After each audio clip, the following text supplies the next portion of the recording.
Now on to the offensive line, which, of course, early in Lincoln Riley's tenure had been built to be one of the best, if not the best, in college football. What was the peak of that offensive line? Was it pretty much 2018-19 in terms of the development and the acquisition of talent through recruiting all coming together?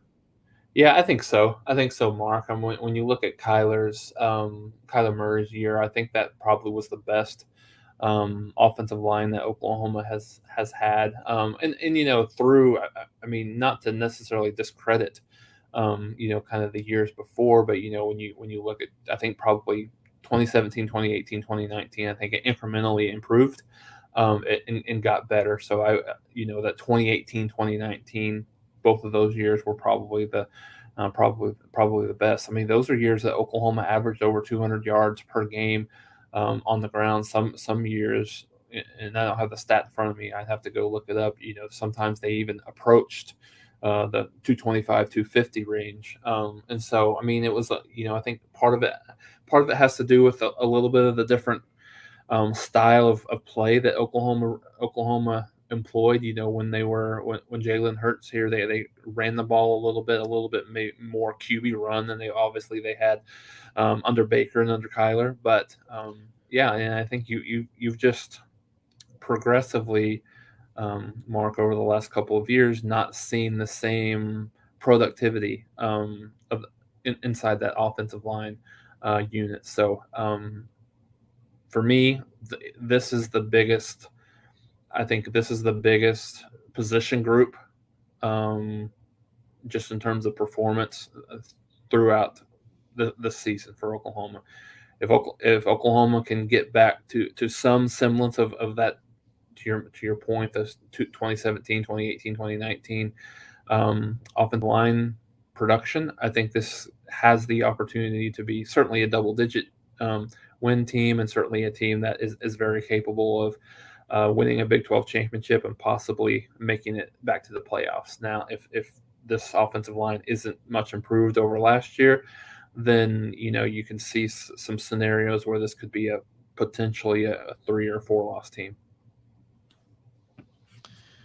All right, Jason. Well, let's run down the personnel. Who are you looking at? Who seem to be entrenched as starters, and what does the rotation look like? So I think, Mark, when you look at this offensive line group, it's hard to say. It's hard to say make the comment that it's pretty well set in stone who your starting five are. But I feel like it is with this group. I think at the tackle positions, you're going to see Anton Harrison at the left tackle. You're going to see Wanye Morris at the right tackle position, and I think that there's a couple of things to say about those two kids from last year.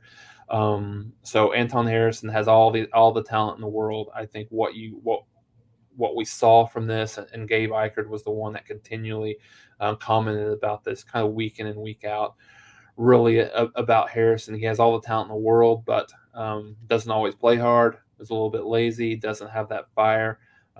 Everything that I've seen, of course, he needs to put it together in fall. Spring, he just throughout the off season. Then spring, he's just been a different type of player.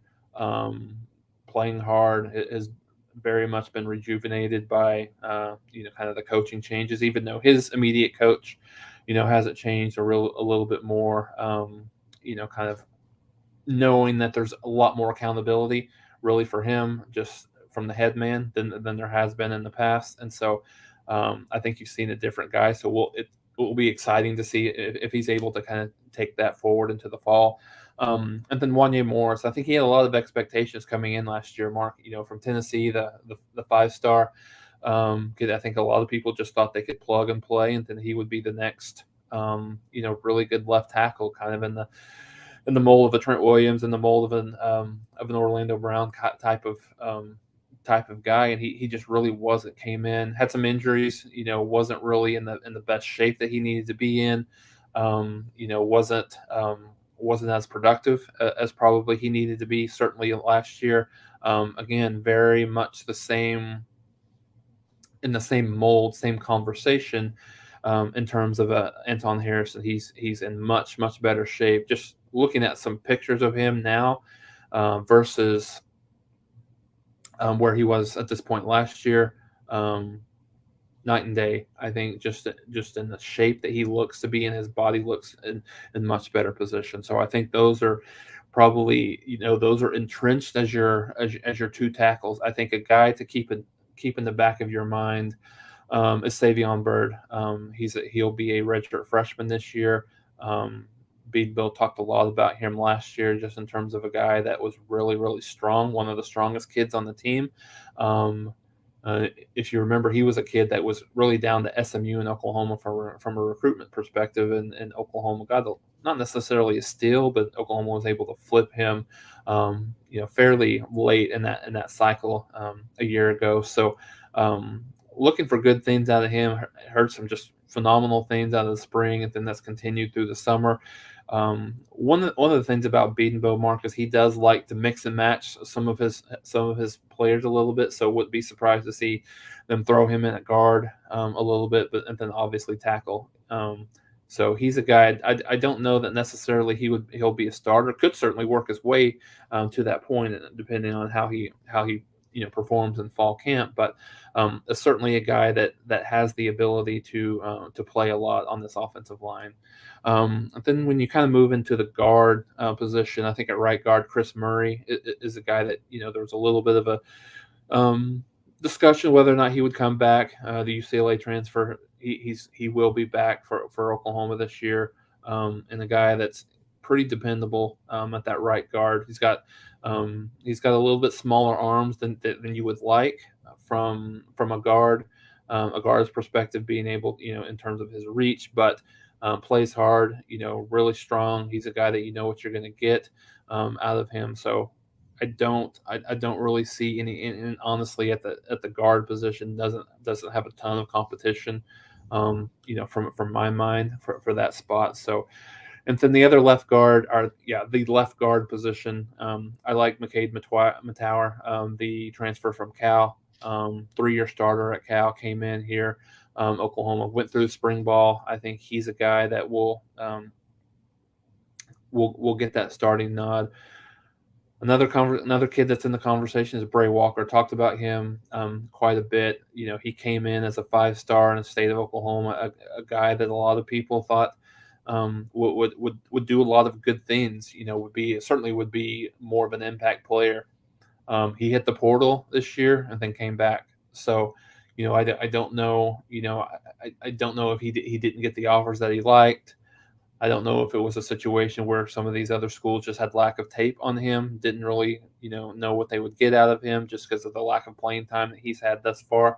But I think, probably no other kid has had a better opportunity to learn from Schmitty, just in terms of that strength. Did some strength tests, and he turned out to be the strongest offensive lineman on the team. So I think I think where he's traditionally struggled is kind of understanding the offense and really the overall scheme, and where, obviously his position relates to where he needs to get to in terms of the blocking assignments. Those are, I think, with Levy's system, those are much more simplified than they've been in the past.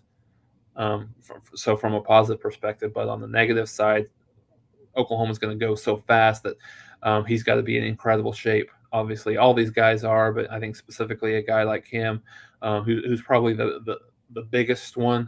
Haven't seen the summer weights yet, but he's probably somewhere in the neighborhood of 320, 330.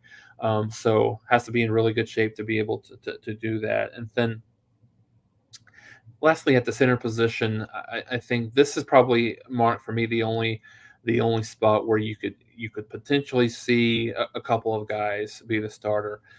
I still like Andrew Rame. I like what he brings to the position. I like his, his versatility, his, his athletic ability, his elusiveness that he has to be able to play that position. I think what he's done, what he needs to do better at is his strength.